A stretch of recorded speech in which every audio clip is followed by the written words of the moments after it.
थोड़ा सा ये वाला सी है, ये वाला अरे भाई रुको, तुम चिल्लाओ, छोड़ो इधर का, थोड़ी जगह बना दो भाई, चिल्लाओ। हाँ सर बताएं, किस तरह से आज रैली का आयोजन किया गया, क्या खास मामला रहा था?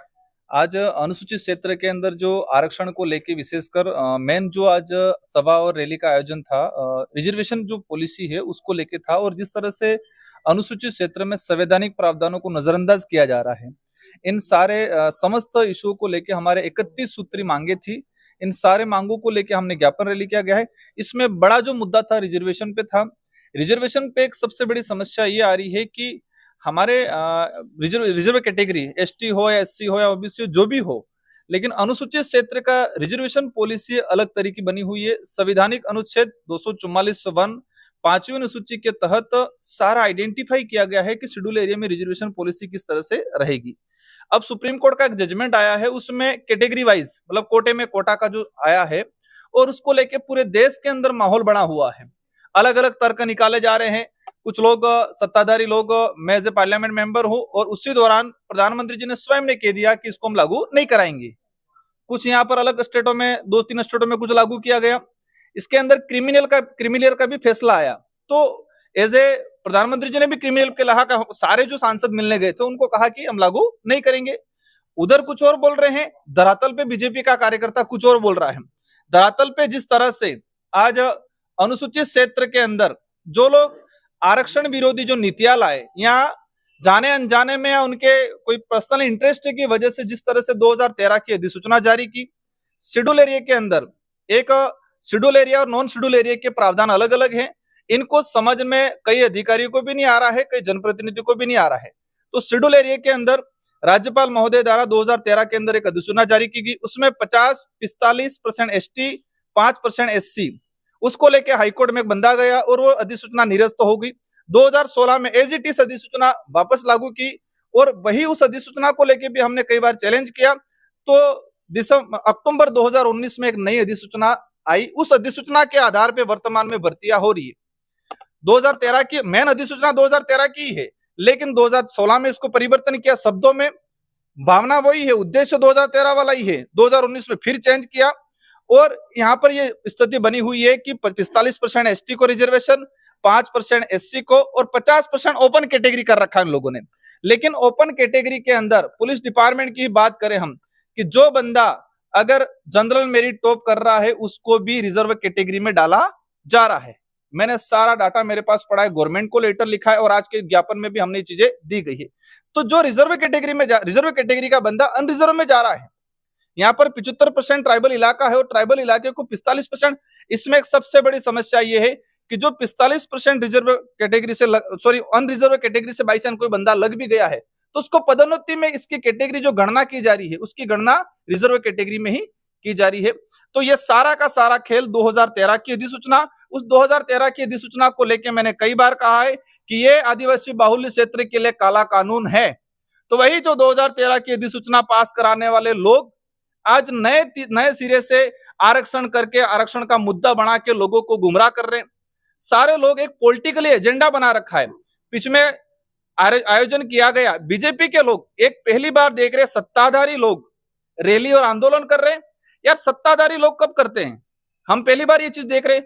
आप सत्ता में हो, पूर्व सांसद, सारे विधायक वर्तमान बीजेपी से जुड़े हुए, बीजेपी के प्रत्येक पदाधिकारी, बीजेपी के सारे नेता मिलकर रैलियों के लिए आंदोलन कर रहे हैं। वो भी आरक्षण की बात करो तो वही चीज कह रहा हूं मैं। आप चाह रहे हो तो लागू करा लो। सत्ताधारी लोग, आपकी सरकार है। आप एक वक्त कहते थे डबल इंजन की सरकार, यार आपकी डबल ट्रिपल इंजन की सरकार है। अब लागू करा तो आपको रैली करने की क्या जरूरत है? मेन कोटे में कोटा जिस तरह से ये चाह रहे कि मीणा अलग, भील अलग, गरासिया अलग, सहरिया अलग, धानका अलग। ये राजस्थान के अंदर टोटल 12 से 15 अनुसूचित जनजातियां हैं। अगर अनुसूचित जनजातियां वाइज करेंगे तो 12 भागों में रिजर्वेशन बटेगा। कैसे बटेगा? किस तरह से होगा ये इंप्लीमेंट? उनको रिजर्वेशन देना उद्देश्य नहीं है, उनको आपस में लड़ाना मेन उद्देश्य है। हम चाहते हैं कैटेगरी वाइज किया जाए, कोटे में कोटा किया जाए, क्षेत्र के आधार पर कर दिया जाए। हम भी चाहते हैं उदयपुर डूंगरपुर का बांसवाड़ा गरीब बच्चा एसडीएम बने, तो क्षेत्रीय आधार पर किया जाए। अनुसूचित क्षेत्र का अलग हो जाए, डीटीएस ये रेगिस्तान इलाके के ट्राइबल मांग रहे वो अलग हो जाए। गैर अनुसूचित क्षेत्र का अलग हो जाए और सहरिया का 2019 में शायद कर रखा है, वहां पर सहरिया को अलग से रिजर्वेशन पॉलिसी दे रखी है। तो हम ये 4 भागों में, राजस्थान के अंदर जो मेन रिजर्वेशन प्रशासनिक सेवा में जो मिल रहा है उसको 4 भागों में डिवाइडेशन किया जाए। अनुसूचित क्षेत्र का रिजर्वेशन पॉलिसी है तो जो संविधान की मूल भावना के अकॉर्डिंग इसको लागू किया जाए, ये मूल लड़ाई है हमारी। दूसरे नंबर पे हमारा जो पानी का इशू है, 1966 में तत्कालीन मुख्यमंत्री मोहनलाल सुखाड़िया जी थे और गुजरात में पाटिल करके मुख्यमंत्री जी थे। माही डैम बनाया, लोग हमारे विस्थापित हुए, यहाँ प्रताड़ित हुए, आज भी उन लोगों को मुआवजा नहीं मिला है और 40 टीएमसी पानी गुजरात उपयोग कर रहा है। करणा बनाया, करणा के लोग विस्थापित हुए, बासवाड़ डूंगरपुर के लोग 100% पानी गुजरात उपयोग कर रहा है। उस समय समझौता हुआ, उस समय यहाँ का लोग जागरूक थे नहीं, इस चीज को समझ नहीं पाए। तो ये समझौतों के अकॉर्डिंग इस बात को मैंने प्रधानमंत्री जी को भी समझाया है। तो ये लोग इस बात को लेकर आंदोलन कर रहे हैं, आप सरकार बैठी है डबल इंजन की, गुजरात में भी आपकी सरकार है। इन समस्त इश्यूओं को लेकर एक भी चीज में कोटे में कोटा हो जाता है तो रोस्टर प्रणाली किस आधार पर लागू होगी, क्योंकि रोस्टर प्रणाली में 12 से 13 सीटें आना अनिवार्य है। अब कोटे में कोटा हो जाएगा, वो सीटें आएगी नहीं, रोस्टर प्रणाली लागू ही नहीं होगी। तो ये समस्त इश्यूओं को लेके और पिछले 2013 से लगा के आज तक की जितने जो भर्तियां हुई है, इन भर्तियों की स्टडी करते हैं तो यहाँ के ट्राइबल के बच्चों को नुकसान हुआ है। एक चीज है ईडब्ल्यूएस सरकार कह रही है, मैंने क्वेश्चन पूछा, सरकार ने जवाब दिया ईडब्ल्यूएस लागू नहीं है। पिछले 2 भर्तियों के अंदर ईडब्ल्यूएस दिया गया, ईडब्ल्यूएस के लिए अलग से राज्यपाल महोदय द्वारा कोई अधिसूचना जारी नहीं की, मतलब अंधा कानून चला रहे हैं यहाँ पर। पैसा एक्ट का हमारा जो डाल रखा है, अब ये जितने जो जमीन है, माही कैनाल, हम भी चाहते पानी पहुंचे। भूमि अधिग्रहण 2013 के अंदर स्पष्ट लिख रखा है कि आपको जन सुनवाई करनी है, आपको पैसा एक्ट के तहत ग्राम सभा से अनुमति लेनी है, इसके बाद आपको। अब लोगों को मुआवजा नहीं लिया है, मुआवजा नहीं मिला है, पैसा एक्ट के तहत ग्राम सभा बनी है, न जन सुनवाई की गई है और कालाबाजारी के तहत कुछ लोग इधर इधर जमीन लोगों को बिगाड़ रहे हैं। तो ये मैं जहां तक समझता हूं, इन चीजों को हम छोड़ने वाले नहीं, हम पीछे पड़ के रहने वाले।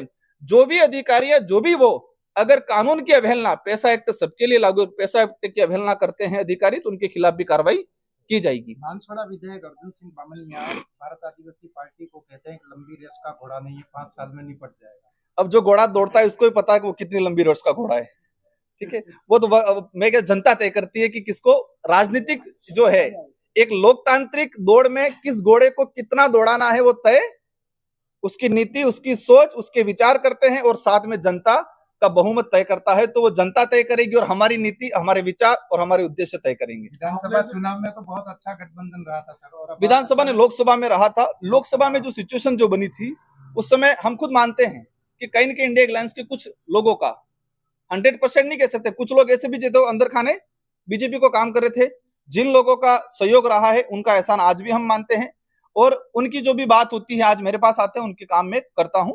हम एहसानमंद लोग हैं, किसी को मतलब इधर उधर काम नहीं करेंगे और किसी को नजरअंदाज नहीं करेंगे। मैं सबका सांसद हूं, मेरे पास जो भी व्यक्ति आएगा, किसी भी विचारधारा, उनका काम करेंगे। अब उनके बोल कैसे हैं, वो क्या है, वो तो वही जाने। बांसवाड़ा को संभाग हटा दिया है, उसके लिए क्या कहेंगे? बांसवाड़ा को संभाग से हटा दिया उसके लिए? हाँ, बांसवाड़ा संभाग को लेके भी हमने ये इस इशू को लेकर हमारे कुछ वक्ताओं ने बताया गया है। आज जब संभाग लाए तो वही नेता उस समय फूल बंटवा रहे थे, माला पहन रहे थे संभाग के नाम पे। आज संभाग हटा है तो वो कह रहे हैं ठीक है, कोई दिक्कत नहीं, वो सरकार की नीतियां है और वैसे जरूरत नहीं थी। आज राजस्व के इश्यू अगर माने तो हमारे लोगों को जाना पड़ रहा है, वहां उदयपुर जाना पड़ रहा था। कई राजस्व के इश्यू यहाँ पर क्लियर हुए थे, कई ऐसे एनआई एक्ट के जो इश्यू होते थे, कई ऐसे जो पेंशन संबंधित इश्यू होते थे। अगर संभाग यहाँ पर होता तो एक सरकार की स्कीम धरातल पे सही तरीके से लागू हो पाती। एक बड़ा नुकसान किया है ये बात अलग है कि यहाँ का व्यक्ति जागरूक नहीं है, मानते इस बात को, इसी का सरकार फायदा उठा रही है। लेकिन जिस दिन जनता को पता चलेगा कि हमारे साथ गलत हुआ है, आज से 10 साल बाद भी पता चलेगा, 10 साल बाद भी यहाँ की जनता वर्तमान सरकार से बदला लेगी। नहीं, आपने इसके लिए कोई पहल की क्या? आपने जो ज्ञापन दिया है उसमें 11वें नंबर पे आपने पॉइंट लिखा है कि यहाँ के लोकल के कुछ लोगों ने मीणा शब्द लिखना यूज कर दिया है, सर ने मीणा, वो पूरा मामला थोड़ा सा देखो, हमारे वक्ताओं ने बताया था कि अगर इस इलाके में मीणा गोत्र या मीणा समूह के लोग होते, हम किसी भी जाति, वो भी हमारे भाई है, इस इलाके में, दूसरे इलाके में, इस देश के अंदर रहने वाला प्रत्येक वर्ग, प्रत्येक व्यक्ति जो मानवता में विश्वास रखता है उसके साथ हमारी संपत्ति है। लेकिन इस इलाके के अंदर भील समूह था। ऐतिहासिक पृष्ठभूमि पे जाए, सबसे पहले 1576 के अंदर हल्दी घाटी का युद्ध हुआ। अगर यहाँ मीणा थे तो इतिहास में यह पढ़ाया जाता कि महाराणा प्रताप का मीणाओं ने साथ दिया। 1855 के आसपास मेवाड़ बिलकोर बनाई, अगर यहाँ मीणा होते तो मीणा बिलकोर बना। 1841 में मेवाड़ बिलकोर बनाई, अगर यहाँ मीणा होते तो मेवाड़ मीणा कोर बटालियन बननी चाहिए थी। इसके बाद हम आते हैं आजादी के बाद 1965 तक सारे राजस्व रिकॉर्ड में बिल लिखा हुआ है। 1965 के बाद यहाँ पे लोगों के नाम मीणा मीणा दर्ज किया गया है। तो ये हम जहां तक समझे हैं, इसकी सारी स्टडी की हमने, इसका खुलासा भी करेंगे कि किसने किया, क्यों किया।